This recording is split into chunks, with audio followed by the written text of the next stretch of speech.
ఢిల్లీలో వీధి కుక్కల గురించి 10,000 మంది కంప్లైంట్ ఇచ్చారట స్కూల్స్ దగ్గర. అక్కడ వీధి కుక్కలు దాడి చేస్తున్నాయి, వాటికి ఏదైనా చూడండి.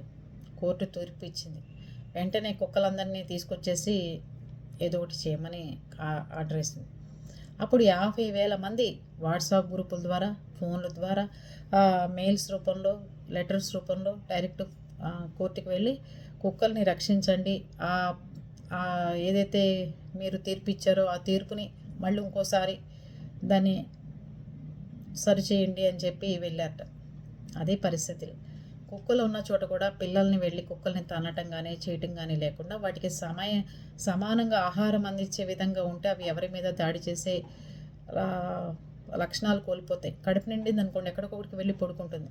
వాడికి తిండి దొరక్క ఆకలి వేసి అది మనుషుల్ని పిక్కుతుందామని ఇట్లాంటి ప్రయత్నాలన్నీ చేస్తున్నాయి.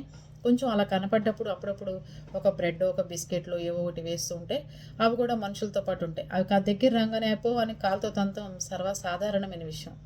అందుకని 10,000 మంది కుక్కల గురించి కంప్లైంట్ ఇస్తే 50,000 మంది జంతు ప్రేమికులు వచ్చేసి మీరు ఒకసారి ఇంకోసారి సరిచేయాలండి కోర్టు కేసుని అని చెప్పి కంప్లైంట్ ఇచ్చట కోర్టుకి. అది పరిస్థితులు.